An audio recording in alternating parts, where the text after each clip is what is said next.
Professor Turton adds that water disruption can be linked to criminal activities. There's growing evidence of sabotage of the system in different places. There's a case recently in Durban where someone shut off a valve, and I live in KZN area, I live in the Port Shepstone area. There's a lot of sabotage taking place there.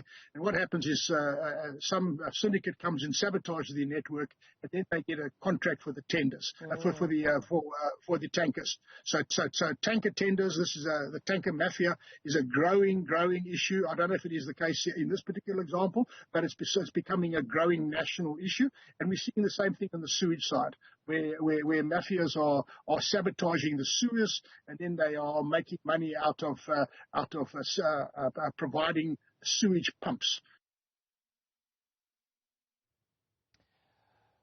Let's take this conversation further with Water and Sanitation Department spokesperson Wisane Mavasa. Wisane, I appreciate your time. Now, just give us some analysis as to what is causing the water shortages in South Africa and how much of it is attributed to climate change. Good evening, you, and thank you for having me. Just to put a context to that, South Africa does not currently have an immediate water shortage in terms of the water that is currently available in our storage facilities, as in our dams and rivers that provides raw water to I would say water boards as well as water service authorities to purify and distribute to communities. What is at the core of our challenges at the moment is we can attribute to poor management of infrastructure or aging infrastructure that has not been properly maintained, and that is as a result of various issues, including capacity at this water service authorities level, as well as skills to manage this infrastructure.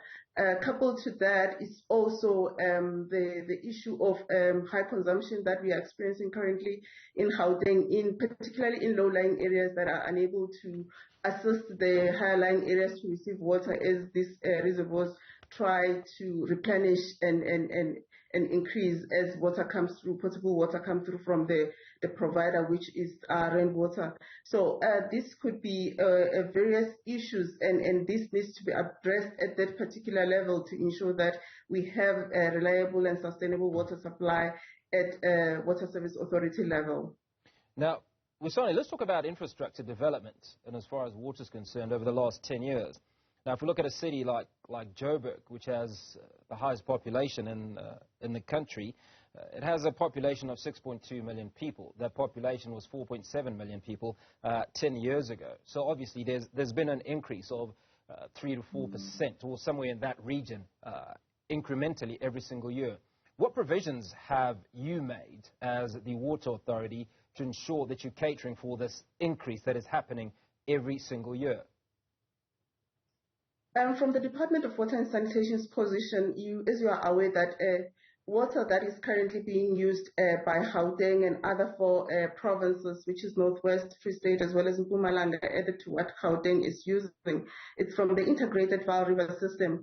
The Vaal Dam, which provides for Gauteng, is currently sitting at just over 85%, and which is it's sitting comfortably at the moment in time. And it has been projected that over a period of time that we will be secured. But as you are aware that we've got also the Lesotho Highlands water project that is currently underway, the Budihadi Dam that is currently being built to add up to what Katse is currently supplying to the IVRS, the Integrated Vaal River System, to ensure that Gauteng never runs out of water, and we ensure that the population of Gauteng, which is continuously growing, is properly provided for. That is currently what is happening, and in all other provinces, there is currently projects that are underway. There are dams that we are in the Western Cape currently starting with raising the Glen William Dam. In Mpumalanga, we are actually constructing a pipeline that is taking water to bring in potable water in Temsilehani municipality, which had previously not been able to have access to raw water, and which we are constructing the reservoir in Verena. We are also constructing various bulk water schemes in various parts of the country to ensure that we have enough water storage capacity so that we are water secured. You mentioned earlier that the problem that we are facing is not around water. supply or water storage, you said there's adequate water. The problem is the infrastructure. So my question speaks to the infrastructure. Just what have you done in the last 10 years as far as infrastructure is concerned in order to be able to pump a lot more water based on requirements, or to upgrade or replace infrastructure that's already been in existence? Has anything been done in the last sort of 10 years? As a department, we've got what we call the bulk infrastructure grant, as well as the water services infrastructure grant that we support municipalities or water service authorities to refurbish and upgrade their infrastructures. Yes, we are continuously doing so. We have schemes that have initially indicated that we have in the provinces of KZN, we have as well as Mpumalanga. Those are infrastructure. We are augmenting the systems to ensure that it covers extra or growing populations that we are having in various areas, including Limpopo. You've spoken to the issue of infrastructure at local level. Yes, these grants are meant to provide this support to the local municipalities, which are water service authorities, or district municipalities, which are water service authorities. At urban areas, we have what we call the urban grant that lies with the Human Settlement Department that should be assisting these metros to augment and refurbish this infrastructure at the water service authority level in these metros. So those are some of the grants that are we are in agreement that there is a facility that is available for local governments or municipalities to draw down and make use of. Are they drawing down on this facility, and have they been using this facility in the last few years? Yes, indeed, there are municipalities that are providing action plans to the department, putting budget and also putting timelines to where they indicate how they would need the grant and which infrastructure they would like to augment. In terms of them doing so, it's another issue as we try and follow up and also ensure that they use these grants appropriately. There are instances where some of these water service authorities, they are not using these grants appropriately, but as a department, we are trying to now review some of our legislation, the Water Services Act, to ensure that we put more stringent measures, we put more regulatory aspects to ensure that they comply accordingly. So what responsibility do you take as the Department of Water and Sanitation Services? Because it seems from this conversation that everything is left to the local government and local and various municipalities. But you are the overriding authority, are you not?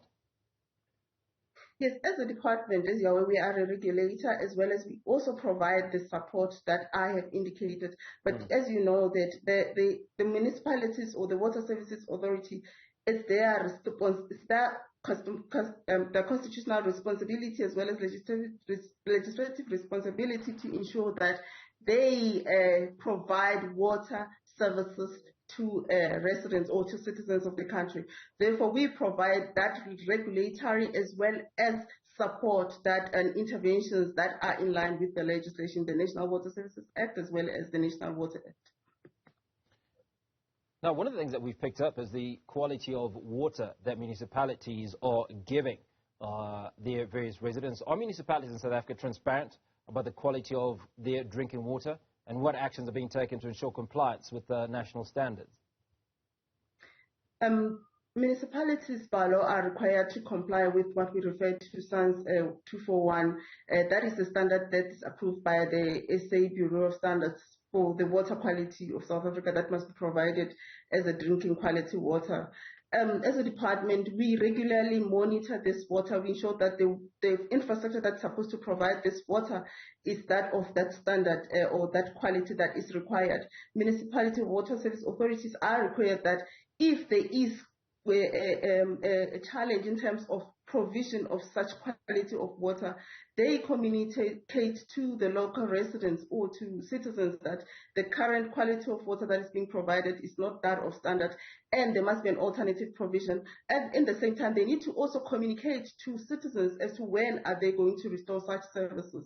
In the meantime, as I've indicated, that through the grants that we provide as a department, we also assist them to ensure that they comply to the standards that are required in terms of water quality.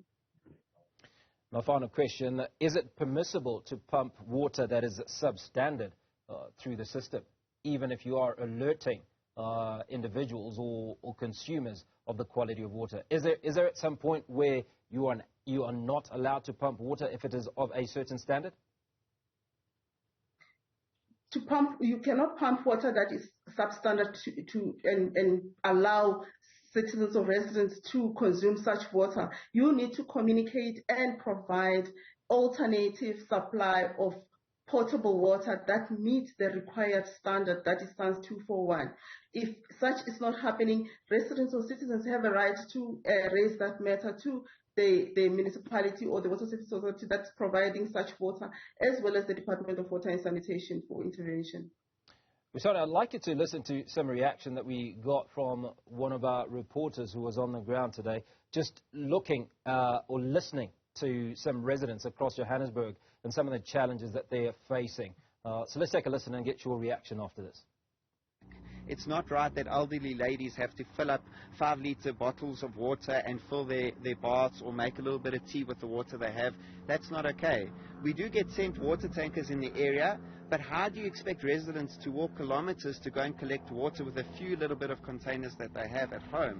It's not right that they do that. We also can't drink the water from the water containers because it's not clean or sanitary. That's not right for us to do. And the worst of this all is that at the end of the month we get these massive water bills that we have to pay. How can we pay for something that we're not receiving? I would like to know whether the president of our country, whether national leadership has had to have a bucket bath. Have they had to fill a cistern with some grey water that they bathed in the night before? Do they have to go and stand in a queue at a water tanker to fill up a little bit of water containers for themselves? They're complacent because they're not dealing with what we have to deal with. It's not okay to have to live like this, and we're really tired of it. I do get it that it's not just us, but we are willing to fight. This is ridiculous. I mean, our water is coming from 43 kilometers away. They've got to pump for it because they didn't maintain the South Hills Reservoir. People are having to call out rotary routers. We're having a sewage problem because the toilets are being blocked because there's no water to flush. So people are spending money on that. If you don't have water, you look at your water meter and there's airlocks coming through. So air's running through and pushing up our water bills. Wisane, before you give me your thoughts on those two clips that you heard from those citizens of South Africa, I'm going to read to you what your vision says as the department. It says your vision is to be a dynamic, people-centered department leading the effective management of the nation's water resources to meet the needs of current and future generations. Do you think you are living up to your vision? It is indeed the vision of the department, and the department is doing or is making all efforts to ensure that it lives up to that vision of ensuring that there is sustainable and reliable water supply to all citizens, as well as water security in the country. What I've just listened right now is indeed disheartening. It's an experience that is most residents in Gauteng are currently going through, and some other parts of our country. And the department minister last night called a meeting in Gauteng and called all the municipalities that are water service authorities, including the 3 metros, to come up with a plan.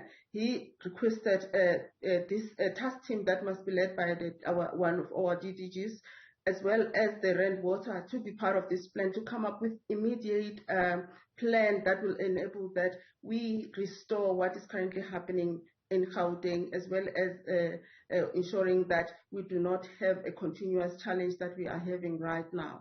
So we are looking forward to that, and we hope that as municipalities come forward and are able to explain what is it that could be done or they are doing at the water service authority level to address the issue of physical losses that are leading to quite high quantity of water that gets lost in the system, which is supposed to be used to supply residents, as well as non-revenue water that is as a result of illegal connections and poor billing systems and all that, as well as the high consumption rate that is currently being experienced in the province as a result of various issues, including the load shedding that we've had, as well as the that is leading to reservoirs not filling up as quick as it's required, as well as the heat wave that we've been experiencing quite often, and as we enter into spring. So Minister has been addressing this matter. He has called on all relevant stakeholders that needs to be part of this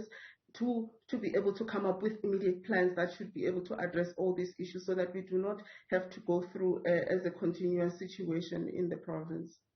Wisane Mavasa is the Water and Sanitation Department spokesperson. Appreciate your time.